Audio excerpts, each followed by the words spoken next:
নির্বাচন কমিশনের বিরুদ্ধে একেবারে তোপ দাগলেন রাহুল গান্ধী এবং আরো একটা গুরুত্বপূর্ণ খবর সামনে আসে, উপরাষ্ট্রপতি নির্বাচন এবং সেই নির্বাচনের নির্ঘণ্ট ঘোষণা। 9ই সেপ্টেম্বর উপরাষ্ট্রপতি নির্বাচন, মনোনয়ন জমা দেওয়ার শেষ তারিখ 21শে আগস্ট। জগদীপ ধনকরের উত্তরসূরি কে হবেন জানা যাবে 9ই সেপ্টেম্বর। আগামী 9ই সেপ্টেম্বরে মনোনয়ন জমা দেওয়ার শেষ তারিখ। উপনির্বাচনের সময় এসে গেল। উপনির্বাচন এবং উপরাষ্ট্রপতি নির্বাচন, সেই উপরাষ্ট্রপতি নির্বাচনের নির্ঘণ্ট ঘোষণা হলো 9ই সেপ্টেম্বর উপরাষ্ট্রপতির নির্বাচন।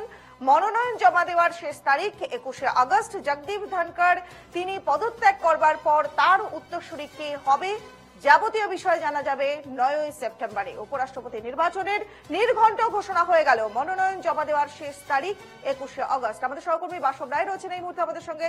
বাসব, জগদীপ ধনকর তিনি যে পদত্যাগ করলেন, তার পদত্যাগ নিয়ে রাজনৈতিক জলঘোলা হয়েছিল এবং এই নিয়ে আমরা বহুবার আলোচনা করেছি, কিন্তু পদটা খালি হয়ে গেছিল। সেই পদ এবার পূরণ হবার প্রস্তাব এলো, নির্ঘণ্ট ঘোষণা হলো উপরাষ্ট্রপতি নির্বাচনের। বাসব, কি কি জানা যাচ্ছে? 9 সেপ্টেম্বর দুপক্ষই স্বাভাবিকভাবেই নাম কন্টেস্ট করবে, এটা ধরে নেওয়া যায় যে সরকার পক্ষ এবং বিরোধী পক্ষ কন্টেস্ট করবে। কারণ ধনকর যিনি ছিলেন, জগদীপ ধনকর, তার সঙ্গেও মার্গারেট আলভা কন্টেস্ট করেছিলেন, হেরে গেছে, সেটা অন্য প্রশ্ন।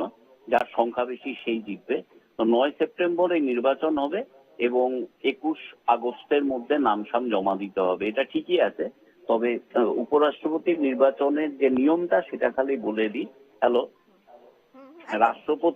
রাষ্ট্রপতি নির্বাচনে সব রাজ্যের যে বিধানসভা আছে সেখানকার যারা বিধায়ক তারা ভোট দিতে পারেন রাষ্ট্রপতি নির্বাচন, কিন্তু উপরাষ্ট্রপতি নির্বাচনে একমাত্র সাংসদরা ভোট দেন, অর্থাৎ এমপিরা ভোট দেন। রাজ্যসভার সাংসদ এবং লোকসভার সাংসদ দুই পক্ষের সাংসদরাই শুধু ভোট দেয়, আর কেউ ভোট দিতে পারে না। তো এখন সরকার পক্ষের সাংসদ দুটো কক্ষ মিলিয়ে স্বাভাবিকভাবেই বেশি, তো 600টা টোটাল মোটামুটি ভোট থাকে, 600 জন সাংসদ, এবং তাতে এখন দেখা যাচ্ছে বিজেপির সাংসদ দুটো কক্ষ মিলিয়ে, সরকার পক্ষের সাংসদ দুটো কক্ষ মিলিয়ে 400 জন আছে।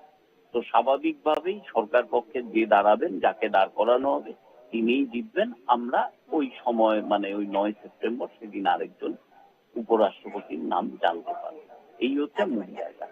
অনেক অনেক অনেক ধন্যবাদ আপনাকে। বাসব রায় আমাদের সহকর্মী ছিলেন আমাদের সঙ্গে। অর্থাৎ বুঝতেই পারছেন যে শাসক দলের পক্ষ থেকে যিনি দাঁড়াবেন তারই জেতার সম্ভাবনা খুবই বেশি এবং 9ই সেপ্টেম্বর উপরাষ্ট্রপতি নির্বাচন রয়েছে। উপরাষ্ট্রপতি আমাদের দেশ এবার নতুন উপরাষ্ট্রপতি পেতে চলেছে।